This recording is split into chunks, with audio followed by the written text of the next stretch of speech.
बिस्मिल्लाहिर्रहमानिर्रहीम। अस्सलाम वालेकुम। क्या हाल है? तबीयत ठीक है? अभी तक हमने जो वीडियो बनाए हैं, जो कोर्स कवर किया है वीडियो के ज़रिए से, वो चैप्टर नंबर 3 तकरीबन कवर हुआ है। जो भी रिज़ल्ट हमने इसमें किए हैं, मतलब वीडियो के ज़रिए मैंने एक्सप्लेन किए हैं, वो रिज़ल्ट कोर्स में शामिल है। और जो रिज़ल्ट इसमें स्किप हुए हैं या हमने छोड़े हैं वो कोर्स में शामिल नहीं है। उसकी वजह यह है कि ये सालाना कोर्स है, तो सालाना कोर्स में ज़्यादा रिज़ल्ट शामिल होते हैं। कंसेप्ट हम सारे पढ़ेंगे, चैप्टर भी कवर करेंगे, लेकिन उसमें जो थ्योरम्स की तादाद है वो थोड़े कम कर देते हैं। ये पेशावर यूनिवर्सिटी का वो है कोर्स। अब इसके बाद हम आज जो हमारा वो है वो चैप्टर नंबर 4 हम शुरू करेंगे।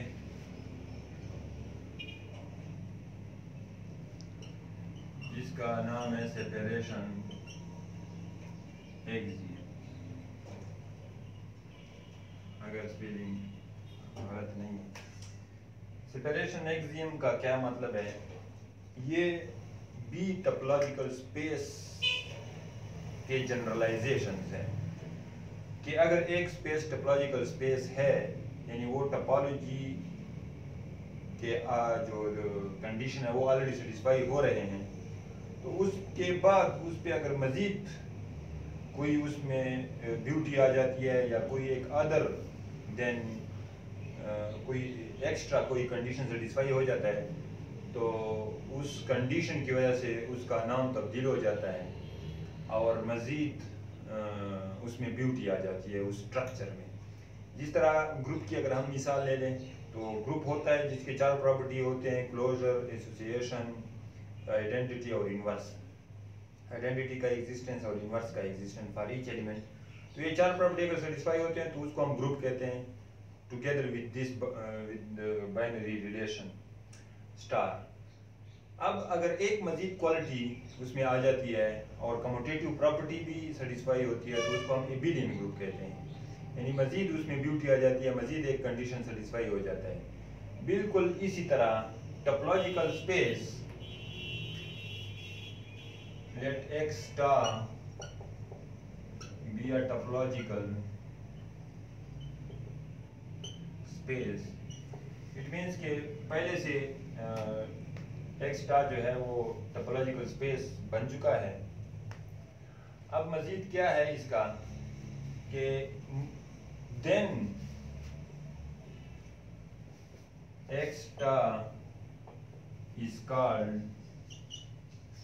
अब 5 किस्म के टोटल हम इसमें स्ट्रक्चर पढ़ेंगे 1 by 1। पहला जो है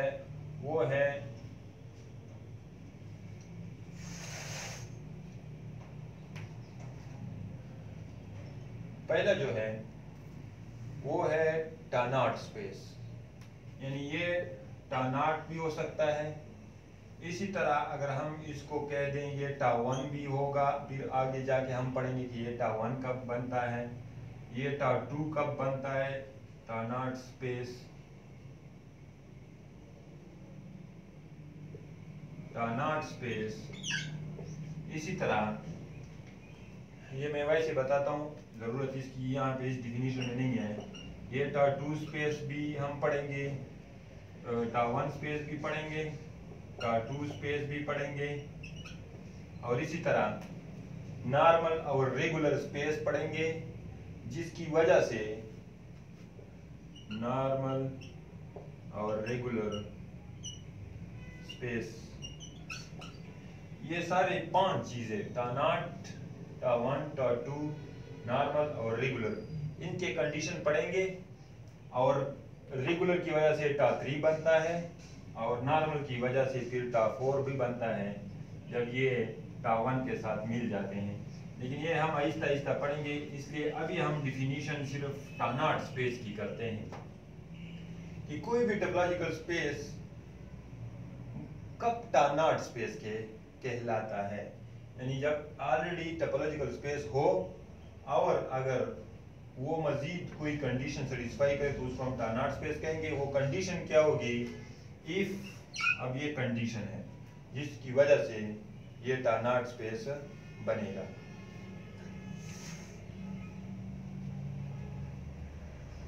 अब इफ फॉर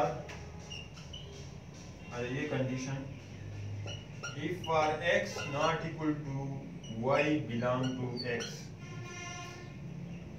अगर हम x में दो मुख्तलिफ एलिमेंट ले लें, for x not equal to y belong to x, there exists an open set U या G such that x belong to G and y does not belong to G। इसका क्या मतलब है? मतलब ये है कि हर दो मुख्तलिफ एलिमेंट्स के लिए एक ऐसा ओपन सेट होना चाहिए G सच दैट वो G एक एलिमेंट को कंटेन करे और दूसरे को कंटेन न करे। ये सिर्फ फॉर ईच हर PR के लिए, हर दो मुख्तलिफ एलिमेंट ऑफ X के लिए ऐसा एक ओपन सेट होना चाहिए जिस such that x belong to G and y does not belong to G। पहली बात नोट करें कि ये जो टानाट है ये जनरलाइज हो गया, एक्स्ट्रा को उसने जनरलाइज किया है, मतलब मजीद उसमें एक कंडीशन अप्लाई कर लिया। इस तरह आगे जो टा1 और टा2 या मजीद टा3 और टा4 बनेंगे उसमें भी यही होगा कि वो टा1 जो है वो टा0 को जनरलाइज करेगा, टा2 जो है वो टा1 को करेगा, इस तरह टा3 टा2 को और टा4 टा3 को। ये एक दूसरे की जनरलाइजेशन होते हैं। जनरलाइजेशन का मतलब क्या होता है कि मिसाल के तौर पर एक टा0 जो है ये जनरलाइजेशन है टोपोलॉजिकल स्पेस का। इसका क्या मतलब है कि हर टा0 स्पेस वो टोपोलॉजिकल स्पेस होगा, लेकिन हर टोपोलॉजिकल स्पेस जरूरी नहीं है कि टा0 स्पेस हो। इसी तरह आगे जो हम टा1 पढ़ेंगे, टा1 जनरलाइजेशन होगा टा0 का, तो हर टा0 स्पेस, हर टा1 स्पेस टा0 होगा, लेकिन हर टा0 स्पेस टा1 नहीं होगा। इस वजह से हम टा1 को फिर क्या कहते हैं? जनरलाइजेशन ऑफ टा0। तो हमको एक ऐसा एग्जाम्पल, जब भी हम जनरलाइजेशन करते हैं तो ऐसा एग्जाम्पल देना होगा कि वो जनरलाइज फॉर्म जो है वो सेटिस्फाई न करे और टा0 यानी पीछे वाला उसको सेटिस्फाई करे। इसका मतलब ये होगा कि ये पीछे वाला जो है ये ज्यादा है तादाद में बमुकाबले ऊपर वाले, क्योंकि ऊपर वाला जब जनरलाइज होता है तो मजीद कंडीशन अप्लाई करता है। मजीद कंडीशन जब अप्लाई करता है तो उनकी तादाद कम हो जाती है। इसका मिसाल ऐसा ले लेना, मिसाल के तौर पर एक लड़का है। अब आपने कहा कि इस क्लास में वो तमाम लड़के जिन्होंने वास्कट पहना हुआ है वो टा0 स्पेस है, तो इसमें मिसाल के तौर पर 10-15 स्टूडेंट आ जाएंगे, ठीक है ना। लेकिन अगर आप कहें कि टा1 स्पेस वो है जिसने वास्कट भी पहना है और टोपी भी पहनी है, तो ये अब जनरलाइजेशन होगा। यानी पिछले वाला सिर्फ वास्कट का कंडीशन था, अगले वाले पे वास्कट का कंडीशन भी है और टोपी का भी है, तो है तो जनरलाइज फॉर्म, कंडीशन ज्यादा है, सख्त है, लेकिन तादाद कम हो जाएगी। तो आपको जनरलाइज तब प्रूव करना होगा, जनरलाइज तब प्रूव होगा जब आपको ऐसा स्टूडेंट मिले जिसने वास्कट पहना हो और टोपी ना पहनी हो, तो ये जनरलाइज होगा। लेकिन हर टोपी वाले ने वास्कट जरूर पहना होगा। तो इस किस्म का जब रिलेशन बन जाता है तो इसको हम जनरलाइजेशन कहते हैं। तो यहाँ पर ये स्पेस आगे जब जाएंगे तो हम जनरलाइजेशन भी प्रूव करेंगे, लेकिन अभी सिर्फ हमको इसका एग्जांपल देना है कि ऐसा स्पेस हम बनाएं दोनों शक्लों में। एक ऐसा स्पेस बनाएं जो कि सिरे से टा0 ना हो, और एक ऐसा स्पेस जो टा0 बन जाए और टा नॉट जब होगा तो टोपोलॉजिकल स्पेस जरूर होगा, क्योंकि वो तो ऊपर ही हमें पता है कि पहले टोपोलॉजिकल स्पेस होगा। तो अगर हम let x is equal to 1 2 3 ले लें, ठीक है, 1 2 ले लें मिसाल के तौर पर आसानी के लिए। अब टा 1 जो है उसको हमने ले लिया mt 1 और x, और टा 2 ले लिया mt 1 2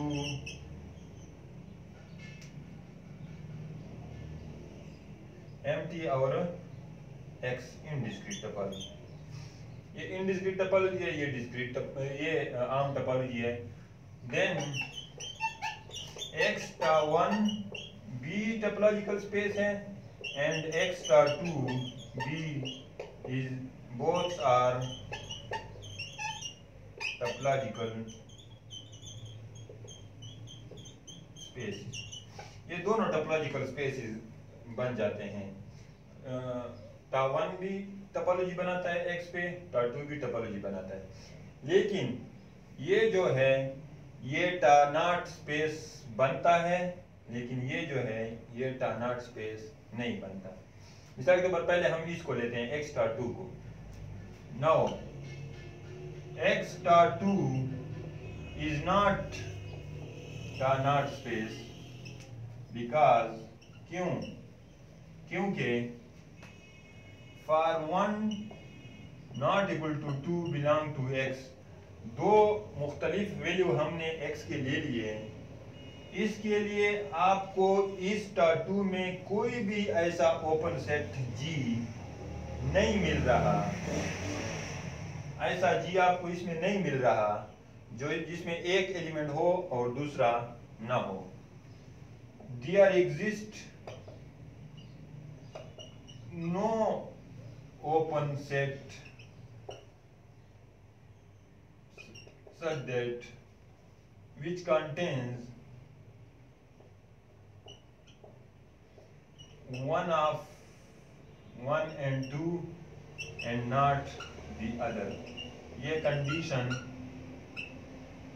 contain one of 1 2 and not the other, ये इसी कंडीशन का नाम है कि जी ऐसा होना चाहिए जिसमें x y में एक होना चाहिए और दूसरे को वो कंटेन न करे। तो आप इस तरह मैथमेटिकल उसमें भी लिख सकते हैं और स्टेट में भी लिख सकते हैं। हर दो एलिमेंट के लिए हमें ऐसा ओपन सेट चाहिए था जो एक एलिमेंट को कंटेन करे और दूसरे को ना कंटेन करे। अब यहाँ पर एक ही पेयर बनता है, पेयर मतलब दो एलिमेंट का, वो एक 1 है एक 2 है, ये दो एलिमेंट है, इनका पेयर बंद है।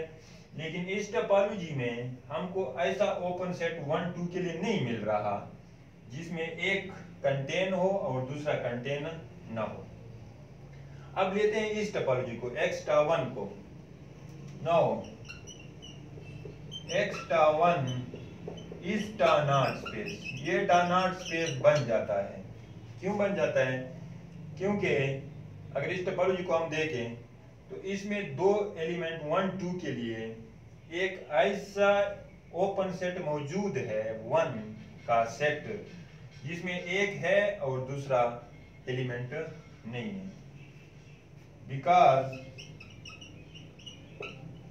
For 1 not equal to 2 belong to x there exists open set. वो ओपन सेट क्या है? ओपन सेट लिख लो या 1 बिलोंग टू टा 1 लिख लो, ये एक ही चीज, एक ही मतलब है इसका, मैंने दोनों लिख लिए। तो ऐसा ओपन सेट वो 1 है सच दैट इसमें 1 बिलोंग कर रहा है and 2 does not belong to 1। ये ऐसा ओपन सेट है टा 1 के साथ, टा 1 में जो एक एलिमेंट को कंटेन करता है दूसरे को कंटेन नहीं करता। अब अगर इस सेट में एक 2 से ज्यादा एलिमेंट है तो पेयर भी ज्यादा बनेंगे। मिसाल के तौर पर अगर यहाँ पर 3 होता तो 1 3 भी पेयर होता, 2 3 भी पेयर बनता। उसके लिए भी आपको ऐसा ओपन सेट ढूंढना होता जिसमें एक हो और दूसरा ना हो। लेकिन यहाँ पर चूंकि यही दो एलिमेंट है, यही पेयर बनता है, तो उसके लिए कंडीशन सेटिस्फाई होता है। इसलिए x पहली टोपोलॉजी जो टा1 है उसके साथ ये टा नॉट स्पेस बना देता है। तो ये डिफिनीशन की टा नॉट स्पेस की। टा नॉट स्पेस के साथ थ्योरम यहाँ पर रिजल्ट कोई नहीं है। बाकी जो एग्जांपल है वो एग्जांपल आप देख लें। उसमें मैट्रिक स्पेस वाले एग्जांपल तो अभी आप लोगों को समझ नहीं आएंगे क्योंकि अभी मैट्रिक स्पेस हमने पढ़ा नहीं है, लेकिन जो आम एग्जांपल है वो आप खुद भी कर सकते हैं। तो एग्जांपल सारे आप लोगों की अब आते हैं टा1 स्पेस। इस चीज पे टा1 स्पेस, यही टोपोलॉजिकल स्पेस, इसको हम टा1 स्पेस कहेंगे अगर भी उसी तरह for each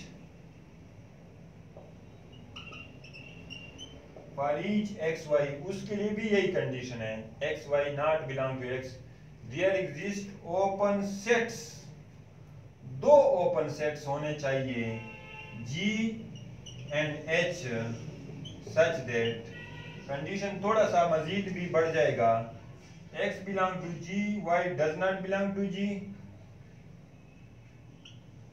and x does not belong to H, y belong to H। यानी दो ओपन सेट अब होने चाहिए, दो मुख्तलिफ एलिमेंट x y के लिए ये मुख्तलिफ होनी चाहिए, उसके लिए दो ऐसे ओपन सेट G और H होने चाहिए। एक ओपन सेट में एक एलिमेंट हो दूसरा ना हो, और दूसरे ओपन सेट में दूसरा ना हो, दूसरा हो और पहला ना हो। यानी एक ओपन सेट में x हो y ना हो और दूसरे में y हो x ना हो। तो ऐसे अगर हर दो मुख्तलिफ एलिमेंट के लिए ऐसे दो ओपन सेट हमें मिल गए सच दैट ये कंडीशन सेटिस्फाई हो गई कि G में x हो y ना हो और H में y हो x ना हो, तो फिर हम ऐसे स्पेस को टा1 स्पेस कहते हैं। अब अगर आप लोगों को याद हो, यहाँ पर हमने x टा1 को टा नॉट प्रूव किया था, ठीक है ना। ये टा नॉट था, टा1 में क्या था, फिर वही एग्जांपल लिखते हैं, let x is equal to 1 2 and टा is equal to empty 1x। ये वही टोपोलॉजी है टा1। तो अब टा नॉट तो ये बन गया था, क्यों बन गया था, क्योंकि 1 2 दो मुख्तलिफ एलिमेंट के लिए एक ऐसा ओपन सेट था एक, जिसमें एक एलिमेंट है और दूसरा नहीं है। लेकिन क्या ये टा1 भी बन जाता है, टा नॉट तो बन गया था, क्या ये टा1 स्पेस भी बन जाता है, तो इसको हम चेक करते हैं।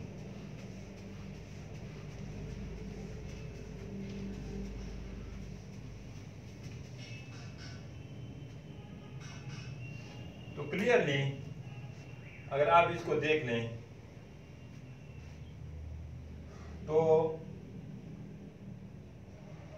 1 2 दो मुख्तलिफ एलिमेंट के लिए यहाँ पर दो ऐसे ओपन सेट आपको नहीं मिल रहे कि एक ओपन सेट में एक हो दूसरा ना हो और दूसरे ओपन सेट में दूसरा हो पहला ना हो, क्योंकि इसमें सिर्फ एक ओपन सेट जो 1 को कंटेन करता है, दूसरी तो है भी एम्प्टी। x में तो दोनों है, उसमें ये नहीं है कि एक है दूसरा नहीं है, तो इसलिए देन x टा1 इज नॉट टा1 स्पेस, ये टा1 स्पेस नहीं बनेगा। क्यों? बिकॉज तो रीजन वही है कि फॉर 1 नॉट इक्वल टू 2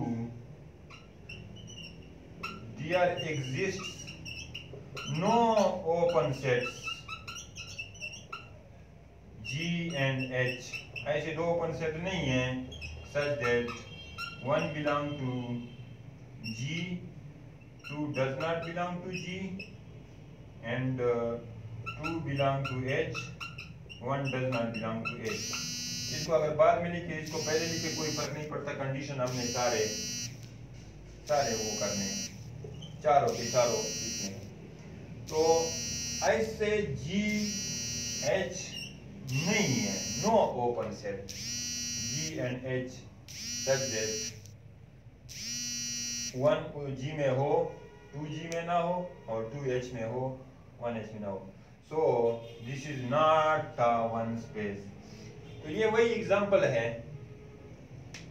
कि ये टा0 बन गया था लेकिन टा1 नहीं है।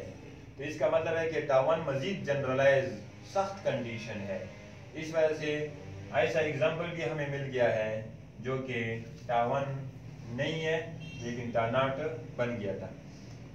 तो टा1 का अगर आपने एग्जांपल ढूंढना है तो बहुत सारे ऐसे एग्जांपल हैं जो कि टा1 बन जाते हैं। उसमें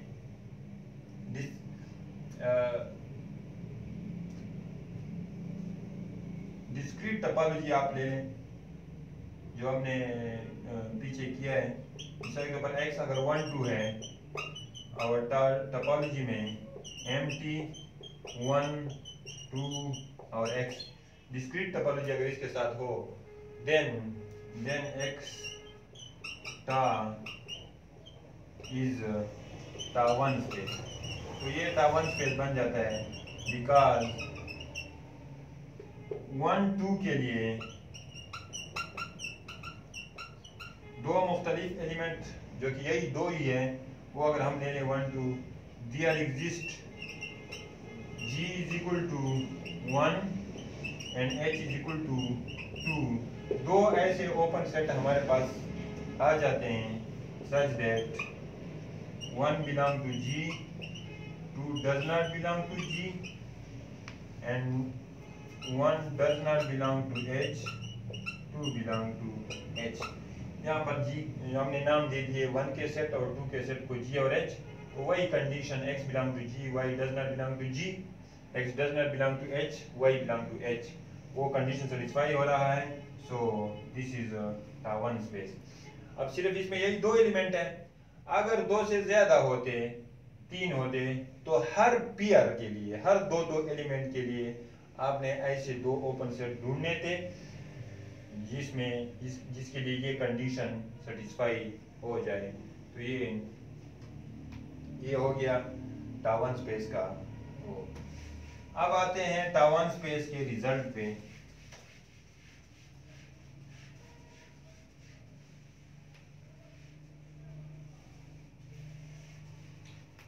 पहला रिजल्ट हमें कहता है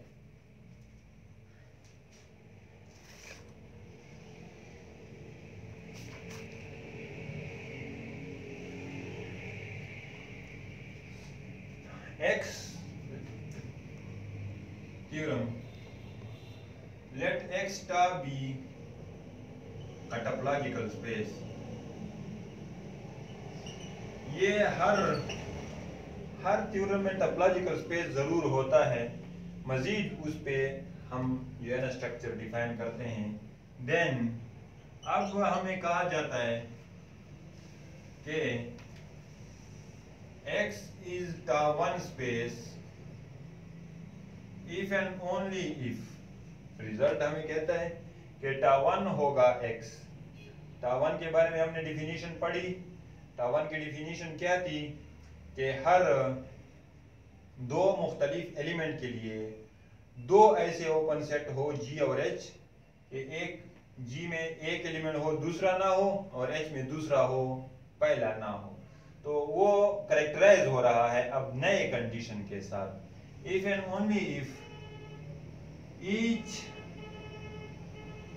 सिंगलेटन सेट इस X का वो सिंगलेटन सबसेट ऑफ X के बहुत सारे सबसेट बन सकते हैं जिस तरह हमें पता है। तो उसमें सिंगलेटन सबसेट भी होते हैं। सिंगलेटन का मतलब है एक एलिमेंट का जो सेट होता है वो सिंगलेटन सेट कहलाता है। मिसाल के तौर पर X अगर X में है तो X का सेट जो है ये सबसेट होगा x का, और इसको सिंगलेटन सेट कहते हैं, वन पॉइंट सेट, सिर्फ एक एलिमेंट जिसमें पड़ा आर क्लोज्ड इन x। तो हमसे क्या आ जाता है, ये सिंगलेटन सेट जो होते हैं सारे, चलो के ऊपर x अगर हमारे पास 1 2 है तो सिंगलेटन सेट एक 1 बनता है, एक 2 बनता है। अब ये इस सिंगलेटन सेट के बारे में ये जरूरी नहीं होता कि ये सारे ओपन होंगे, ये भी जरूरी नहीं होता कि ये सारे क्लोज्ड होंगे। ओपन भी हो सकते हैं, कुछ क्लोज भी हो सकते हैं, कुछ ऐसे भी हो सकते हैं कि कुछ भी ना हो। ये आम टोपोलॉजी की मैं बात कर रहा हूं, जब आम टोपोलॉजिकल स्पेस में ये काम हो। लेकिन यहां पर थ्योरम में हमें क्या कहता है कि अगर टावन होगा तो हर सिंगल पॉइंट सेट जो होगा x का जो सबसेट होगा वो जरूर बजरूर क्लोज होगा। जनरली तो ये जरूरी नहीं है कि ये जरूर बजरूर क्लोज होगा, लेकिन टावन के साथ ये जरूर बजरूर क्लोज होगा। और इस तरह रिवर्स में भी हमने प्रूव करना है कि अगर हर सिंगल पॉइंट सेट क्लोज्ड होगा तो x जो है ये टावन होगा। तो इसके लिए तो पहले रिवाइज करें, मैंने पहले भी बताया था पिछले वीडियो में नेबरहुड वाले में, और पहले चैप्टर का जो रिजल्ट है, क्या नेबरहुड का एक रिजल्ट है कि अगर A सबसेट हो x का और x क्या है, टोपोलॉजिकल स्पेस है, then A is open set if and only if A is neighborhood of each of its points। ये बड़ा इंपॉर्टेंट रिजल्ट है, और जहां पर भी हम किसी चीज को ओपन प्रूव करें या किसी सेट को क्लोज प्रूव करना चाहें, क्लोज का भी यही मतलब है कि उसके कॉम्प्लीमेंट को ओपन प्रूव करना होता है। तो जब भी हमें किसी चीज को ओपन प्रूव करना होता है तो उसके लिए हम ये वाला रिजल्ट यूज करते हैं कि एक सेट ओपन होता है अगर अपने तमाम पॉइंटों का नेबरहुड बन जाए। अपने तमाम पॉइंटों के नेबरहुड के लिए हम आर्बिट्रेरी पॉइंट ले लेते हैं। अगर आर्बिट्रेरी पॉइंट का नेबरहुड बन गया तो वो तमाम पॉइंटों का नेबरहुड होगा। आर्बिट्रेरी मतलब उसमें कोई भी x ले लेते हैं, अगर वो उसका नेबरहुड बन गया a तो a ओपन हो जाता है। यहाँ पर हमने सिंगलेटन सबसेट ऑफ x को क्लोज प्रूव करना है, तो उसका दूसरा मतलब यह है कि सिंगलेटन सबसेट के कॉम्प्लीमेंट्स वो सारे ओपन आएंगे, क्योंकि क्लोज का कॉम्प्लीमेंट ओपन होता है, ओपन का कॉम्प्लीमेंट क्लोज्ड होता है। तो प्रूफ की तरफ आते हैं, और इसको भी दोनों साइडों से प्रूव करना है। टावन लेके ये प्रूव करना है और ये लेके टावन प्रूव करना है।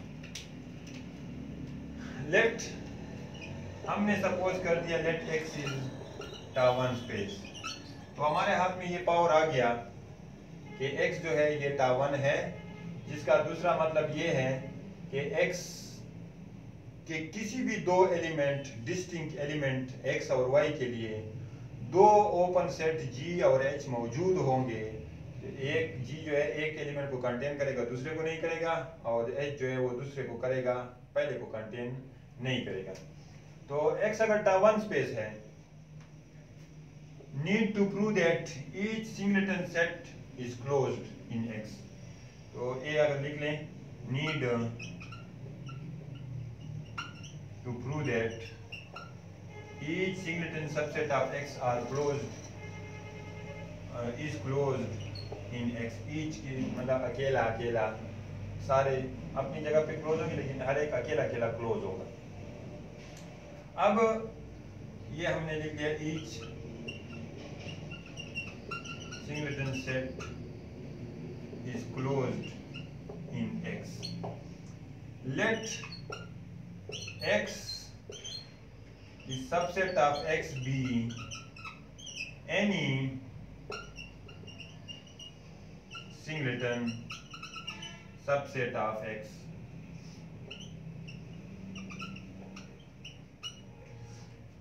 हमने एक सबसेट ले लिया, उसमें एक एलिमेंट है X। अब हमारी कोशिश होगी कि इसको हम क्लोज प्रूव करें। नीड X का जो सेट है is closed in X। इसका मतलब है कि अगर हम ये प्रूव करें इस complement is open in x तो हमारा काम हो जाएगा। किसी भी चीज को क्लोज प्रूव करना है तो उसके कॉम्प्लीमेंट को ओपन प्रूव करो तो वो खुद जो है वो क्लोज हो जाएगा। तो हर हाल में हमें ओपन ही प्रूव करना होता है। अगर डायरेक्ट ओपन मांगा हो तो फिर तो डायरेक्ट ओपन प्रूव करते हैं, अगर क्लोज मांगा हो तो उसके कॉम्प्लीमेंट को ओपन प्रूव कर लेते हैं, फिर जो है ना वो सेट क्लोज हो जाता है। अब x का कॉम्प्लीमेंट का मतलब ये है कि इस x के अलावा बाकी तमाम एलिमेंट, या इसको अगर p ले लें तो p थोड़ा सा आसान हो जाता है, वो ये है कि x कैपिटल X हमारा ग्राउंड सेट है और ये स्मॉल x। तो जब आप लेक्चर देते हैं बोलते हैं तो उसमें x और x का पता नहीं चलता कि स्मॉल x की बात हो रही है या कैपिटल X की बात हो रही है। तो p subset of x is a singleton subset of x। हमने ये प्रूव करना है कि p जो है ये जो सिंगलेटन सेट आया है ये क्लोज्ड है, तो इसके कॉम्प्लीमेंट को हमने ओपन प्रूव करना है। तो मैंने बता दिया कि किसी भी सेट को अगर आपने ओपन प्रूव करना है तो उसको neighbourhood of each of it points prove करो। और नेबरहुड का क्या डेफिनेशन है कि अगर ए का कोई भी एलिमेंट है ए, then there exists open set O such that A belong to O is subset of A, then A is neighborhood of A। कोई भी सेट अपने पॉइंट का या किसी भी पॉइंट का नेबरहुड होता है अगर उस पॉइंट और उस सेट के दरमियान एक ओपन सेट आ जाए, वो पॉइंट उस ओपन सेट में हो और वो ओपन सेट सबसेट हो इस सेट का। तो इसलिए हम यहां से एक पॉइंट ले लेंगे, आर्बिट्रेरी पॉइंट ले लेंगे, और अगर ये उस आर्बिट्रेरी पॉइंट का नेबरहुड बन गया तो पता चल जाएगा कि ये हर पॉइंट का नेबरहुड है, और जब हर पॉइंट का नेबरहुड होता है तो वो सेट ओपन होता है। फॉर दिस, अब इसके लिए हम लेट इसमें कोई भी एक पॉइंट लेते हैं, इस सेट का कोई भी एलिमेंट हमने y ले लिया। अब हमारी कोशिश ये होगी कि y किसी ओपन सेट में बिलोंग करे, ओपन सेट में, और वो सबसेट हो p कॉम्प्लीमेंट का। y किसी ओपन सेट में बिलोंग करे और वो सबसेट हो p कॉम्प्लीमेंट का, तो इसका मतलब हो जाएगा कि p complement is neighbourhood of y, p complement is neighbourhood of y। तो ये तो आर्बिट्रेरी पॉइंट है, तो p complement is neighbourhood of each of it points, और जब अपने तमाम पॉइंटों का नेबरहुड बन जाता है तो p complement is open set, और इस तरह फिर p का सेट जो है वो क्लोज हो जाएगा। तो इसलिए हमने इसमें एक एलिमेंट ले लिया। p कॉम्प्लीमेंट में जब y आ गया है तो इसका मतलब है कि y is not equal to p। क्या मतलब कि p जो है इस सेट के अंदर सिर्फ p पड़ा है, इसके कॉम्प्लीमेंट में सिर्फ p नहीं होगा बाकी सारा कुछ होगा, x के तमाम एलिमेंट होंगे इस सेट में, सिर्फ p नहीं होगा क्योंकि p निकला हुआ है। तो जब इस सेट में y आ गया है तो y p नहीं हो सकता, बाकी कोई भी एलिमेंट हो सकता है। तो y और p दो मुख्तलिफ एलिमेंट होंगे और दोनों है भी x में। तो जब हमें दो एलिमेंट मिल गए x के और दोनों मुख्तलिफ हैं, तो इधर तो हमने x को टावन माना हुआ है, और टावन जब भी कोई सेट टावन होता है तो वो अपने दो मुख्तलिफ एलिमेंट के लिए दो ओपन सेट देता है। एक ओपन सेट में एक होता है एलिमेंट, दूसरा नहीं होता, और दूसरे में दूसरा होता है, पहला नहीं होता। तो उसके मुताबिक y और p के लिए हमारे पास दो ऐसे ओपन सेट आ जाएंगे। Since x is T one space, so there exists two open sets G and H such that इन दो एलिमेंट के लिए टावन स्पेस की प्रॉपर्टी की वजह से दो ओपन सेट आ जाएंगे G and H such that Y belong to G, P does not belong to G, and P belong to H, Y does not belong to H. G में Y होगा, P नहीं होगा, और H में Y नहीं होगा, P होगा. यानी एक एलिमेंट G में होगा, दूसरा नहीं होगा, H में दूसरा होगा और पहला नहीं होगा. या इसको अगर Y does not belong to H पहले लिख लें तो अच्छा होता है. Y does not belong to H, P belong to H. तो ये कंडीशन अप्लाई हो गया है. यहां से अगर देखें Y belong to G,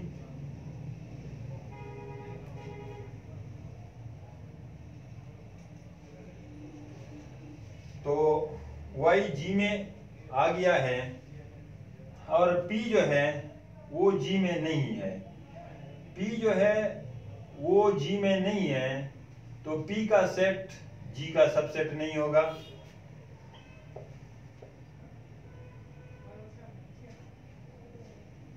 is not subset of G.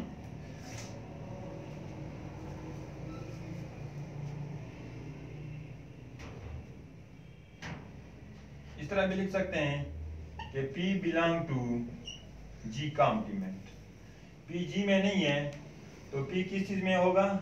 P G complement में होगा. तो इसका मतलब हुआ कि Y belong to G और P का सेट जो है वो सबसेट होगा G कॉम्प्लीमेंट का. हमने ये दो कंडीशन यूज किए हैं कि G में Y है, P चूंकि G में नहीं है तो P आ जाएगा G कॉम्प्लीमेंट. P जब G कॉम्प्लीमेंट में आ गया तो जब कोई भी एलिमेंट किसी सेट में होता है, मैंने पहले भी बता दिया कि अगर कोई एलिमेंट किसी सेट में है तो उस एलिमेंट का सेट उस सेट का सबसेट हो जाता है. तो P का सेट जो है ये सबसेट हो जाएगा G कॉम्प्लीमेंट का. अब यहाँ पर फिर एक रिजल्ट अप्लाई होगा इस पे. वो रिजल्ट पहले नोट करें. रिजल्ट क्या है? If A is subset of B, then if A is subset of B, then B complement is subset of A complement.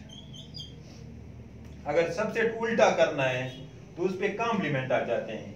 A अगर सबसेट होगा B का तो B का कॉम्प्लीमेंट सबसेट होगा A के कॉम्प्लीमेंट का. लाजमी बात है कि कॉम्प्लीमेंट उल्टा रोल अदा करता है, मतलब बाकी एलिमेंट बाहर के एलिमेंट देते हैं तो ये रोल अदा हो जाता है. यहाँ पर ये वाला सेट सबसेट है इस सेट का, तो ये रूल अगर हम अप्लाई करें तो G कॉम्प्लीमेंट का कॉम्प्लीमेंट सबसेट हो जाएगा P के कॉम्प्लीमेंट का. ये बात समझ आ गई? यानी A सबसेट ऑफ B तो B complement subset of A complement. इसी तरह P अगर सबसेट है G कॉम्प्लीमेंट का तो G कॉम्प्लीमेंट का कॉम्प्लीमेंट सबसेट है P कॉम्प्लीमेंट. तो इसका मतलब हुआ कि Y बिलोंग टू G और G कॉम्प्लीमेंट के कॉम्प्लीमेंट से क्या आ गया? G is subset of P complement. इसको मिला लो तो Y belong to G is subset of P complement where G is open set. तो जो चीज हम ढूंढ रहे थे कि Y एक ओपन सेट में हो और वो ओपन सेट सबसेट हो P कॉम्प्लीमेंट का, तो वही चीज आ गई कि Y एक ओपन सेट में है और वो ओपन सेट सबसेट है P कॉम्प्लीमेंट का. तो इसका मतलब क्या हो गया कि ये जो P कॉम्प्लीमेंट है इज नेबरहुड ऑफ Y.